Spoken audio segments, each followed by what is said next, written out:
Hello, Capricorns. Welcome to your weekly reading. Once again, your love reading and your general reading and also your spiritual advice. So I'm using a different deck. This is the Joie de Vivre deck. I haven't used it in a while and it's one of my favorites. So let's talk about this first card here. The energy that you bring to the table. We have the Death card. And the Death card as a major arcana card, it signifies some major transformation in your relationships where the two of you, you and a partner, are moving on to a phase that looks a lot more stable, a lot more grounded, and a lot more, I want to say, even a better space, okay?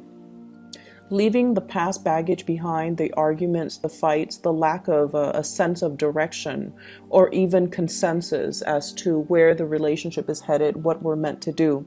For some of you, you might very well be single for the month or even the week, and you have, kind of weaned away from unhealthy relationships, or you have weaned away from possibly relationship partners that might not have served you. So I feel like many of you are coming into this week with a renewed sense of purpose. And I keep seeing there's a lot of movement here with this card. And it signifies to me, no longer being naive about love and no longer feeling like, okay, as long as, we love each other, it's enough. I feel like many of you are taking into account the practical considerations of a love relationship. So with the Emperor, this might be the person that you're dealing with, okay? This is somebody, male or female, who is very settled in their career. They could be a leader. They could generate a lot of money. They have status and position, and a lot of people look up to them. So they are a leader in their field. A lot of the times, this is somebody who's very appearance conscious, reputation conscious, professionally. They're conscious about how they are seen by the world. They're conscious about the things that they do. And on the negative side, they can be very fixed and very stubborn in their ways. However, they always try to do the right thing. They always try to, walk the higher path of wisdom and truth. For many of you, this new change that is happening in your life could pertain to this person. And I feel as if it's signaling to me you taking charge of your relationship. So like I said earlier, that sense of naivety regarding, as long as we love each other, the career doesn't matter, the money doesn't matter, the practical considerations doesn't matter, we're going to rough it out. But coming into this week, there's a renewed sense of maturity when it comes to relationship, treating relationships, prioritizing relationship, treating it like something that you can be proud of, that you have to nurture, that it's delicate and fragile, and you have to treat it with kitty gloves, okay? So it's like prioritizing your relationship and taking charge and taking ownership. And I want to say like moving the relationship in the direction that you'd hope. And so what comes out next here is the Eight of Cups. And with this Eight of Cups, this is sailing over troubled waters, figuring out what works and what doesn't, so we can, move forward with what is really working us, to really uplift us rather than being weighed down by the things that are not working. So you're entering a new phase in your relationship where if you both have been fighting, or if there has been power dominance issues and, things like that, I feel like you're taking the higher road. You're taking like you're reaching a space of moral, like the moral high ground, and there's no more bickering. There's like smooth sailing forward, and there's a lot of movement ahead, okay? For some of you, we have here the Six of Cups. This is reconnecting with old friends and old lovers, and even a friend that can turn into a romantic partner. I feel like there will be messages. This is a blast from the past type of a card.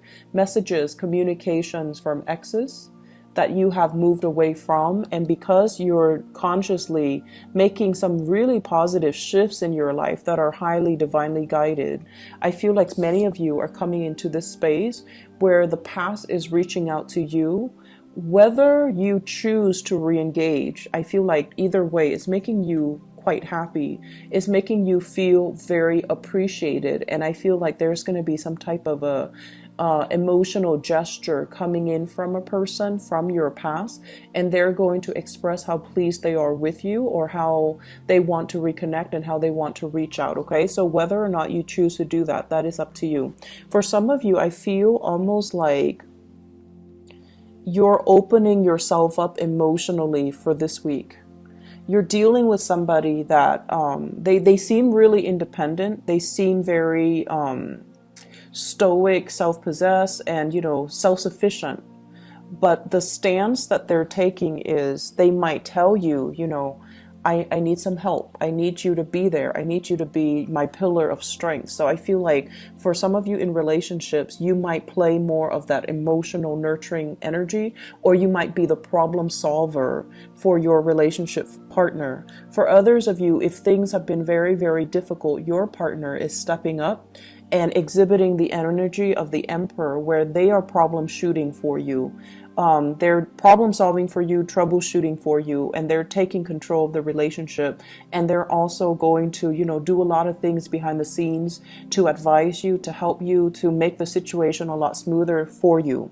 So either way, I feel this solidification of a relationship commitment. For those of you who are single, I definitely see a very, very strong person in your midst that you might have feelings for, and it shows up here as the Emperor. So I have Scorpio, Aries types of energy, and there's a lot of fire. So like the other cards are very muted, but this card, there's a lot of passion, fire, drive, ambition. You are interested in somebody, and naturally you're drawn to people like this, people who are honest, truthful, straight-laced, but underneath it, they have a lot of drive, a lot of personal ambition. They want to get things, moving for themselves. And there's a self-starter. So this is somebody who's very, very prominent in your midst. And I feel like there's going to be communication that will really bring to light what they're feeling about you, how they feel about you, and things like that, that will make you feel quite flattered and quite happy. So good for you, Capricorns.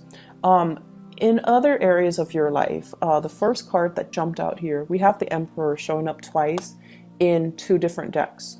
So this is your energy then. It is showing up here as taking care of practical responsibilities, having to, say no to certain people that are coming to you, and having to ask follow-up questions. So I feel as if some people might be coming to you with work responsibilities and they don't know how to do things. They're coming to you with something like, I don't know how to do this. Can you help me do that? And the danger of that is, you can teach somebody and that will teach them to be self-sufficient so they never have to come to you again.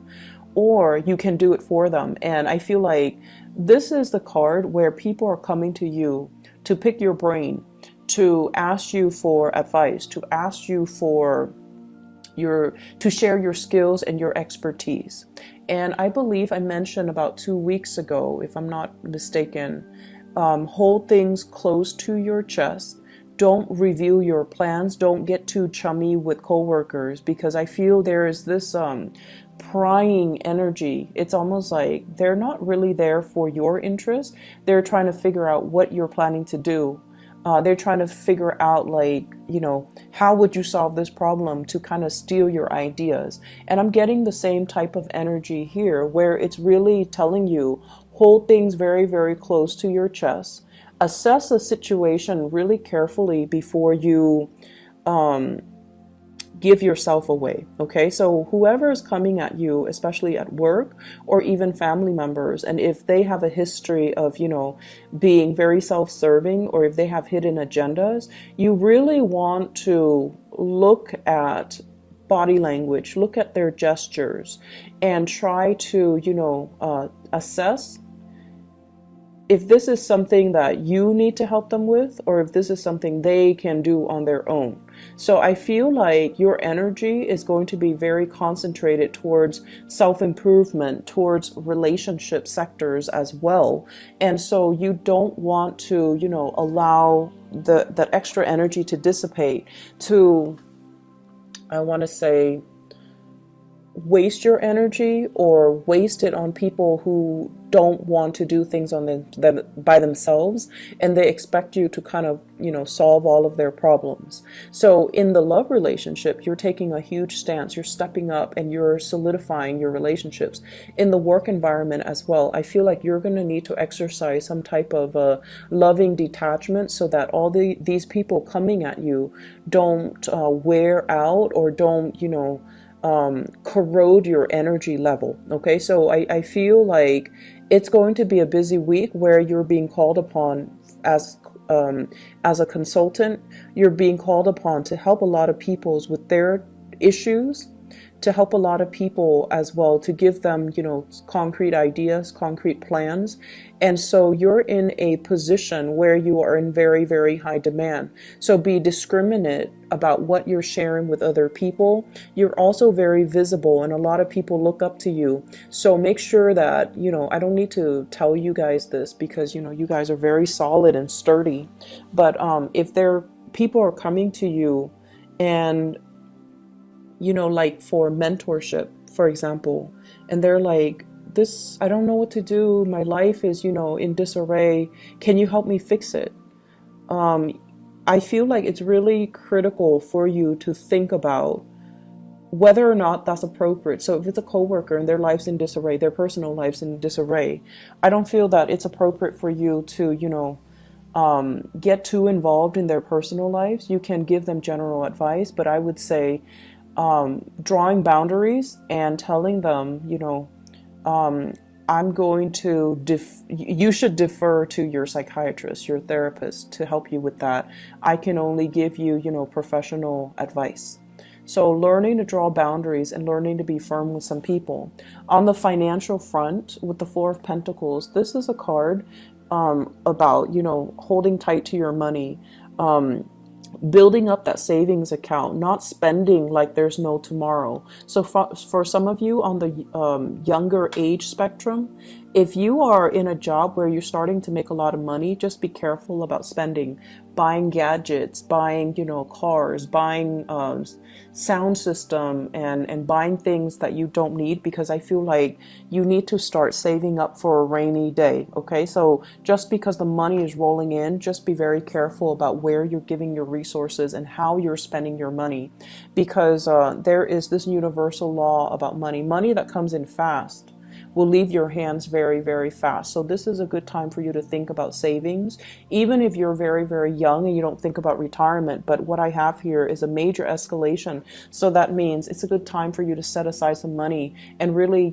try to invest it, or try to put it aside for a rainy day, or try to start putting it in an account so that you can plan your retirement. Okay, this is just a practical thing that's coming in, because I feel like some of you money is leaving your hands or sliding through your fingers really, really quickly. So you just want to be careful about that. Okay, good week overall, Capricorn. So just, focus on the relationship sector. I feel like things are good. In the work front, I'm sensing that, there's solicitations as well for going out and things like that, but it's at your discretion whether or not you want to, mix business with pleasure, or whether or not you want to let people close to you, let people get too close to you. I feel like there's a need here to maintain clear boundaries, especially with coworkers. Okay, so I wish you all the best. Take care. Bye bye.